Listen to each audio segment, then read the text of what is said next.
अस्सलामुअलैकुम। ધોરણ 11 computer, chapter number 10 table સાથે કાર્ય। હું મંસૂરી મિસબા। આજે આપણે પ્રેક્ટિકલ જોવાના છે, જેમાં આપણે ટેબલમાંથી ડેટાને કેવી રીતે ડિલીટ કરવો એના વિશે આપણે જોઈશું, અને ટેબલમાં ડેટા કેવી રીતે સોર્ટ કરવા એટલે કે એને કેવી રીતે ક્રમમાં ગોઠવવા એના વિશે જોઈશું। બરાબર છે, તો સ્ટાર્ટ કરીએ। સૌથી પહેલા આપણે ઓપન ઓફિસ ORG એટલે કે ઓપન ઓફિસ ઓપન કરશું। એમાં આપણે અહીંયાથી ડેટાબેઝ સિલેક્ટ કરશું। એમાં આપણું તો ડેટાબેઝ બનેલું છે એટલે open N existing database file એ સિલેક્ટ કરશું।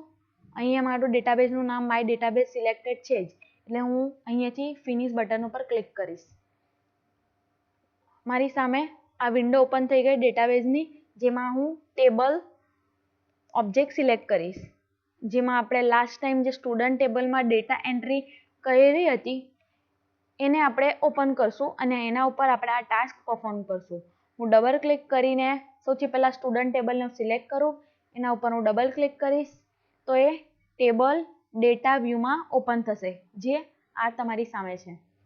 હવે આપણે એના ઉપર સૌથી પહેલા એક ટાસ્ક પરફોર્મ કરીએ કે આપણે એને સ્ટુડન્ટ નેમને કયા ફોર્મમાં ગોઠવીએ, અસેન્ડિંગ કે ડિસેન્ડિંગ એટલે કે સોર્ટિંગ કરતા શીખી જઈએ।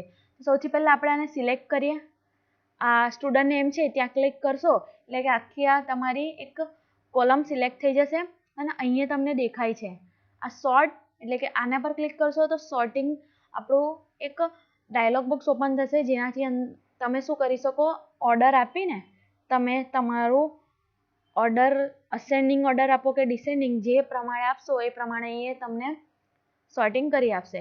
અહીંયા છે સોર્ટ અસેન્ડિંગ અને સોર્ટ ડિસેન્ડિંગ એટલે કે A to Z અને Z to A એટલે કે Z to S descending order કહેવાય। હવે હું પહેલા બટન ઉપર ક્લિક કરીશ તો જુઓ શું થાય છે। મેં ક્લિક કરતા શું થયું, જે તમારી સામે નામ છે, નામને ઓર્ડરમાં એટલે કે નામનું શરૂઆત ઈ એટલે ઈ પહેલા આવે A to Z માં, તો ઈ નામનો રેકોર્ડ પહેલા ચાલ્યો ગયો, પછી હિના એટલે કે H M અને S છેલ્લે ચાલ્યું ગયું, એટલે કે આવી રીતે અસેન્ડિંગ પ્રમાણે આપણે ગોઠવાઈ દીધું। હવે આપણે ફરીવાર આને સિલેક્ટ કરશું ને હવે ડિસેન્ડિંગ ઓર્ડર કરશું એટલે શું થશે Z to A। તો અહીંયા હું ક્લિક કરીશ તો જુઓ પહેલા S નામનું જે પણ નામ હતું S થી શરૂ થતું એટલે Z to A થી જોશે, પહેલા Z આવશે પછી એ પ્રમાણે જે ઊંધા ક્રમમાં જોતો જશે અને એ પ્રમાણે ગોઠવતું જશે। તો 4 નંબરનો પહેલો રેકોર્ડ, પછી 2 નંબરનો, 1 નંબર અને 3 નંબરનો।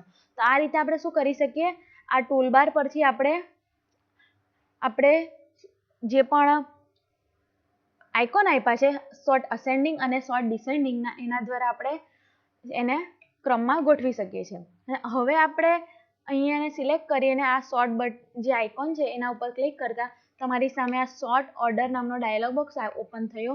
હવે એમાં આપણે સ્ટુડન્ટ નેમને ડિસેન્ડિંગ એના બદલે હું અસેન્ડિંગ કરી દઉં છું અને અહીંયા આપણે એને ઓકે કરતા જુઓ અસેન્ડિંગ ઓર્ડરમાં ગોઠવાઈ ગયું ફરીવાર।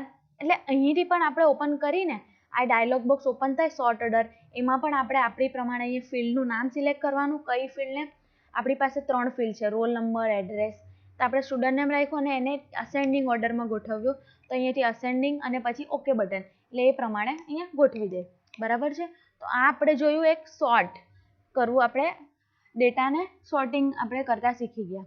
હવે આપણે જોઈએ કે કેવી રીતે કોઈ એક રેકોર્ડને આપણે ડિલીટ કરવો। બરાબર છે, આપણે સોર્ટિંગ આને પણ કરી શકીએ, જો મેં આને કર્યું અને A to Z કરીશ તો 1 2 3 4 માં, અને આને કરીશ તો Z to A માં થઈ જશે। બરાબર, ફરીવાર એને સિલેક્ટ કરું Z to A માં તો 4 3 2 1, હું ફરીવાર એને સિલેક્ટ કરીશ ને અસેન્ડિંગ ઓર્ડર પર ક્લિક કરીશ તો 1 2 3 4 માં આપણા ડેટા ગોઠવાઈ ગયા એ પ્રમાણે અસેન્ડિંગ ઓર્ડરમાં।